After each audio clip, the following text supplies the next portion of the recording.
किसी इंसान के लिए ये कितना अजीब हो सकता है जब वो अंतरिक्ष में किसी अनजान जीव से मिलता है, ऐसा जीव जो इंसानी फितरत को समझता हो। इस ब्रह्मांड में भटकता हुआ एक जीव जिसने आकाश गंगाओं को, समय को पार किया हो सुकून की तलाश में, और उसे मिल जाता है दुनिया का सबसे तन्हा इंसान।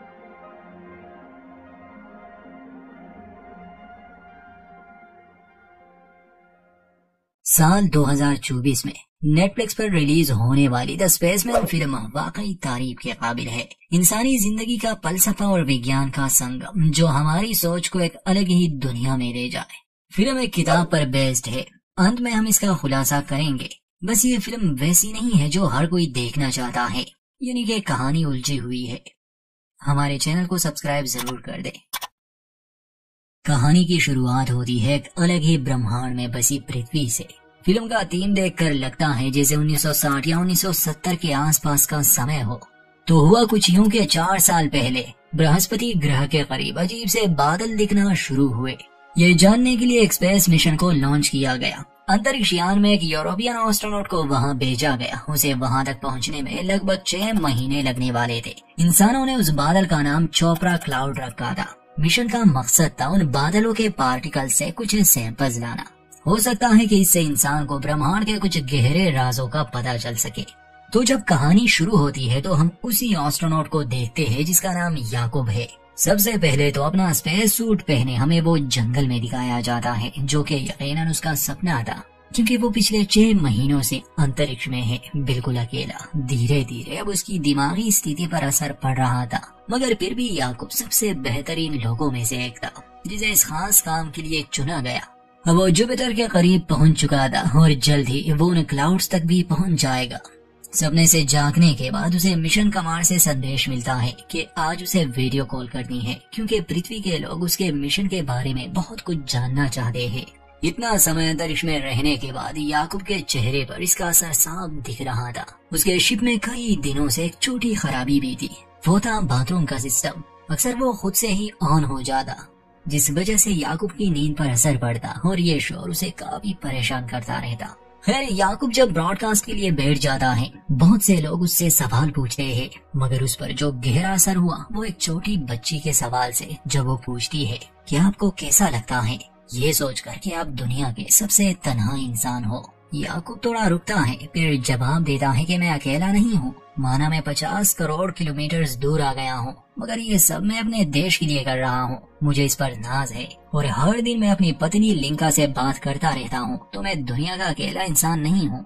मगर सच तो ये था कि याकूब वाकई एक तन्हा इंसान था और लिंका से हर दिन बात नहीं हो पाती थी। असल में इन दोनों के बीच का रिश्ता अच्छा नहीं चल रहा था, बल्कि काफी दिन हो चुके हैं जब लिंका ने याकूब से बात ही नहीं की। हालांकि लिंका के घर पर एक एडवांस डिवाइस रखी गई है जिससे ये लोग जब चाहे एक दूसरे से बात कर सकते हैं। याकूब कमांड स्टेशन में सिर्फ एक ही इंसान से संपर्क में रहता था। उसका नाम पीटर था। याकूब उसे ही मिशन के बारे में बताता और पृथ्वी से पीटर उसे आगे की बातें समझाता। तो इस बार जब याकूब पीटर से बात कर रहा था, वो उसे कहता है कि टॉयलेट की खराबी मुझे परेशान कर रही है। क्या तुम किसी से कह दोगे ताकि मैं इसे ठीक करूं? और मुझे लिंका की कोई खबर नहीं आई, क्या तुम उस तक मेरी खबर पहुंचाओगे कि वो मुझे कॉल करे?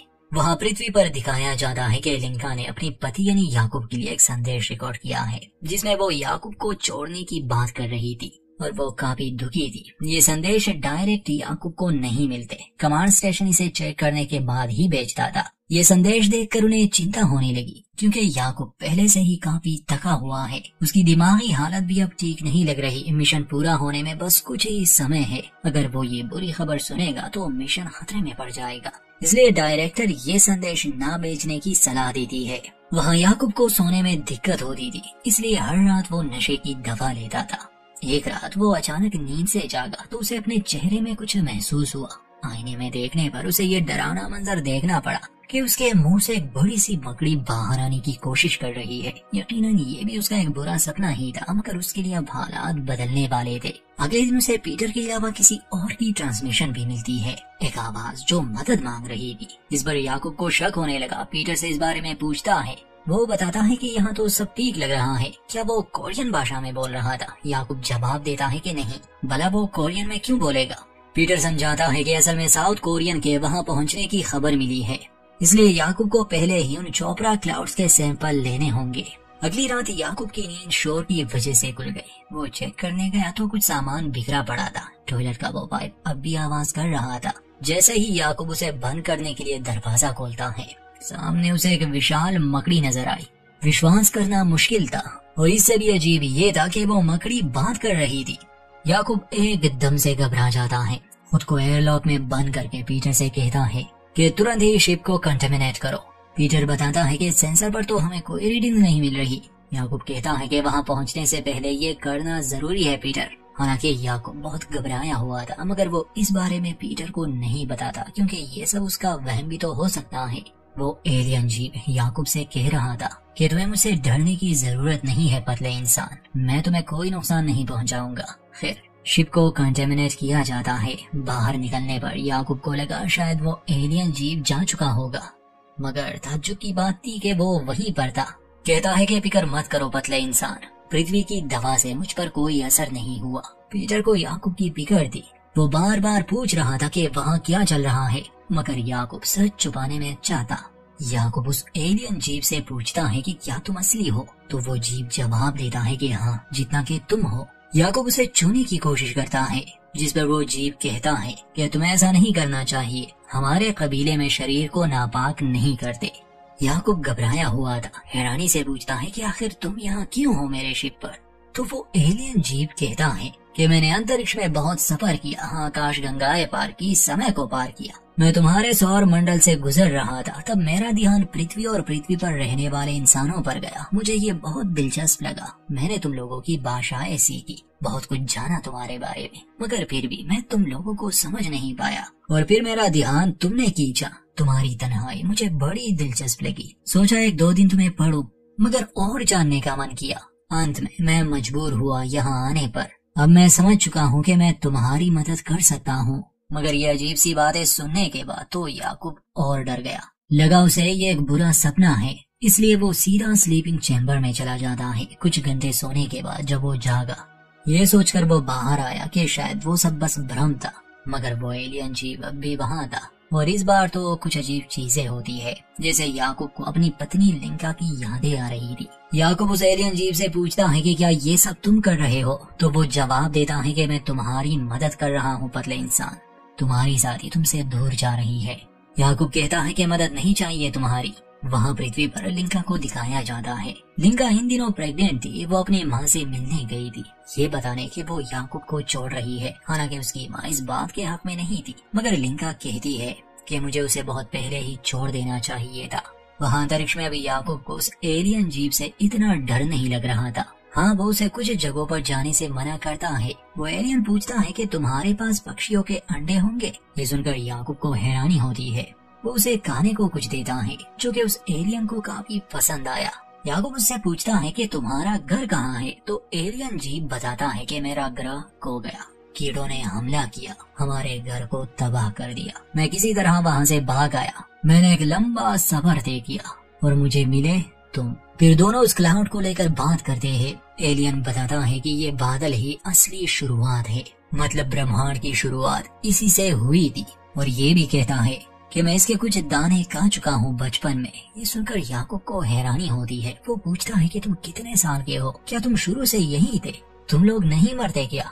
एलियन जवाब देता है कि हर चीज का अंत होता है, यहाँ तक कि इस ब्रह्मांड का भी अंत होगा। वो एलियन जी फिर से याकूब की यादों में झांकने लगा, जहाँ याकूब ने लिंका से प्यार के वादे किए थे। याकूब एलियन से कहता है कि तुम मेरे दिमाग में नहीं झांक सकते, इसकी इजाजत नहीं दूंगा। मगर एलियन कहता है कि मैं मदद करना चाहता हूँ। तुमने ऐसे वादे क्यों किए जिसे तुम पूरा नहीं कर पाए? जब तुम उसके साथ थे तो उसे वो महसूस नहीं करवाया, और अब जब तुम यहाँ हो उससे बहुत दूर, तो एक तड़प सी है। याकूब एलियन से पूछता है कि तुम्हारा कोई नाम है? वो जवाब देता है कि नहीं, पर अगर तुम कोई नाम रखना चाहो तो रख सकते हो। याकूब उसका नाम हानूश रखता है। कहता है कि बचपन में मेरे पिता ने मुझे एक कहानी सुनाई थी हानूश नामी इंसान के बारे में। उसने एक घड़ी बनाई। वो घड़ी तारों और ग्रहों के बारे में बताती थी, मगर एक राजा को उसका ये काम पसंद नहीं आया और उसकी आंखें निकाल दी। एलियन जीव को अपना नाम पसंद आता है और ये कहानी भी। खैर समय गुजरता है, हानूश और याकूब के बीच बहुत बातें होती है। हानूश उसके पिता के बारे में पूछता है कि क्या हुआ था उनके साथ। याकूब बताता है कि मेरे पिता अच्छे इंसान थे मगर उनकी सोच अलग थी, उन्होंने काम गलत किए जिससे उन्हें सजा हुई। तो हानूश कहता है कि तुम इसीलिए यहाँ आए हो पतले इंसान, ताकि अपने पिता के पापों का प्रायश्चित करो। जाग जाओ, तुम मानवता के लिए आए हो। वहाँ पृथ्वी पर लिंका को दिखाया जाता है जिससे मिलने मिशन की डायरेक्टर आई थी, ये समझाने कि फिलहाल याकूब से अपना रिश्ता ना तोड़े, कुछ दिन उससे बात करे क्योंकि वो मिशन को पूरा करने ही वाला है। मगर लिंका को अब कोई परवाह नहीं थी, उसे परवाह थी तो बस अपने आने वाले बच्चे की। वहाँ अंतरिक्ष में याकूब कुछ ही घंटों में उस क्लाउड तक पहुँच जाता, तभी उसके कंप्यूटर पर रेडियो मैसेज ऑन हो जाता है जब उसकी और लिंका की बात हुई थी। और इस बातचीत से हम दर्शक समझ जाते हैं कि याकूब उसके साथ अच्छे से बात भी नहीं करता था। तभी इन्हें रोशनी का एक कण नजर आया जो इन्हीं के स्पेसशिप में था। असल में ये उस चोपड़ा क्लाउड का एक जर्रा था। इसे देखकर याकूब काफी हैरान था, वो उसे पकड़ना चाहता था। वो एक जार में उसे कैद करने की कोशिश करता है मगर वो बड़ा ही अजीब था, वो हर चीज के आर पार जा सकता था। हानूश कहता है कि पतले इंसान तुम इसे पकड़ नहीं सकते। ये लोग अब उन बादलों के बहुत करीब आ चुके थे। याकूब हानूश से पूछता है कि उसके अंदर जाकर मुझे कोई खतरा तो नहीं। हानूश बताता है कि नहीं, वो बस बादल है, मैं समझा नहीं सकता मगर जब हम दोनों उसके अंदर जाएंगे तो तुम महसूस कर लोगे कि असल में ये क्या है। कुछ देर बाद याकूब का संपर्क कमांड स्टेशन से टूट जाता है। अब वो क्लाउड के बहुत करीब पहुंच चुका था और इस समय उसका कमांड सेंटर से संपर्क बहुत जरूरी था। याकूब अपनी यादों से भी जूझ रहा था, जहां हानूश की बातें उसे और तकलीफ दे रही थी क्योंकि वो कड़वी सच्चाई को उसके सामने ला रहा था। जैसे जब लिंका को मिसकैरेज हुआ था, याकूब वहाँ नहीं था। जब भी उसे जरूरत थी याकूब उसके पास होता ही नहीं। उसका दिमाग काफी पढ़ने के बाद हानूश कहता है कि पहले मुझे लगा था तुम सभी इंसान एक जैसे हो, लालची, बुरे, खुदगर्ज, मगर अब मैं जान गया कि ये सब तुम जानबूझकर करते हो। ये तकलीफ और तन्हाई तुमने खुद चुनी है। तुम अपना अतीत छोड़कर पृथ्वी से भाग आए, अब कर लो अपना मिशन पूरा, मुझे अब तुम में कोई दिलचस्पी नहीं। ये कहकर हानूश वहाँ से चला जाता है, गायब हो जाता है। और उसके जाने पर याकूब खुश नहीं था, उसे दुख होता है कि अब वो फिर से अकेला रह गया। मगर हानूश लौट के नहीं आता और इस बात से याकूब टूट सा जाता है। हाँ, धीरे धीरे उसे अपनी गलतियों का एहसास होने लगा। एक आखिरी बार वो लिंका से बात करना चाहता था जिसमें पीटर उसकी मदद करता है। याकूब लिंका से अपने बर्ताव के लिए माफी मांगता है और कहता है कि अब मुझे एहसास हुआ कि तुम मुझसे कितना प्यार करती थी, मगर मैंने कभी इस बात पर ध्यान ही नहीं दिया, न ही तुम्हें जानने की कोशिश की। मगर अब मैं सिर्फ घर लौटना चाहता हूँ तुम्हारे पास, क्योंकि तुम ही मेरा सब कुछ हो। लिंका उसका कोई जवाब नहीं दे रही थी मगर उसकी बातें सुन रही थी। इसके बाद याकूब कुछ पल रोते हुए दुख में बिताता है। सच्चाई को मानने से उसका दिल हल्का हो गया, इसलिए हानूश भी वापस लौट आया, जिसे देखकर याकूब खुश था। कहता है कि तुम दोबारा ऐसा मत करना, मुझे छोड़कर मत जाना। हानूश कहता है कि मैं जानता था तुम्हारी तरह मैं भी ये अकेले नहीं कर सकता, हम दोनों को मिलकर उन बादलों में जाना होगा। मगर मैंने तुमसे एक बात सच नहीं कही थी। हानूश को कुछ हो रहा था, वो कमजोर लग रहा था। याकूब वजह पूछता है तो हानूश बताता है कि उन कीड़ों ने हमारे ग्रह पर हमला किया, हमारी जाति को खत्म किया, मगर मुझसे देर हो गई। असल में वो कीड़े मेरे अंदर है जो मुझे अंदर से कमजोर कर रहे हैं, खा रहे हैं। अब मैं खत्म होने वाला हूँ। ये सुनकर याकूब को बहुत दुख होता है। वो हानूश को गले से लगाता है और फिर कुछ घंटों में इनका ये स्पेसशिप उस क्लाउड में दाखिल हो गया। समय था सैंपल लेने का। पृथ्वी पर भी सभी इस पल का इंतजार कर रहे थे। समस्या ये थी कि काफी कैमरास खराब हो चुके थे, इसलिए कोई भी इन्हें देख नहीं पाता। जैसे ही इनका स्पेसशिप क्लाउड में प्रवेश करता है, सिस्टम फेल होने लगा और हानूश भी स्पेसशिप से बाहर चला गया। कमांड स्टेशन से याकूब को आदेश मिलते हैं कि वो शिप को वहाँ से निकाले, मगर याकूब को हानूश की बिगड़ दी, इसलिए स्पेस सूट पहनकर वो उसे लेने बाहर गया। मगर अब हानूश कमजोर हो चुका था।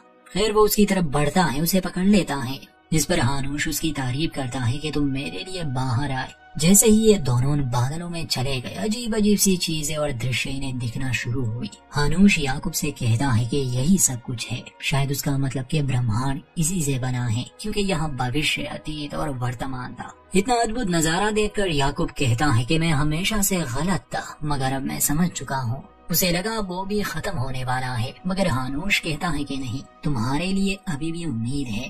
मगर खुद हानूश को वो कीड़े खा लेते हैं और वो खत्म हो जाता है। याकूब बस ये देख रहा था, अपने दोस्त को बचाने के लिए वो कुछ नहीं कर पाया। दूर से कोरियन का अंतरिक्ष यानी सोर आ रहा था और खुद याकूब का स्पेसशिप उस क्लाउड में कहीं खो गया। याकूब को बचा लिया जाता है उस कोरियन शिप द्वारा। पृथ्वी पर सबको लगा कि शायद वो मर गया था, मगर कुछ हफ्ते बाद ये खबर सुनकर के वो जिंदा है, सबसे ज्यादा खुशी लिंका को हो रही है। सब कुछ पीछे छोड़कर अब याकूब को बस अपनी पत्नी की फिक्र थी। वो उससे बात करता है, वो पहली मुलाकात याद करवाता है, एक अच्छा साथी बनने का वादा करता है और एक हैप्पी एंडिंग के साथ इस फिल्म का अंत। दोस्तों, अगर मैं इस फिल्म को अपने नजरिए से देखूं तो मुझे इसमें इंसानी भावनाओं की झलक नजर आती है। हानूश याकूब के अंदर की आवाज थी, उसका ज़मीर जो उसे सच से रूबरू करवाना चाहता था। ये कहानी इंसान की तन्हाई, खुदगर्जी, मकसद, प्रेम, वफा और उत्सुकता को बयां करता है।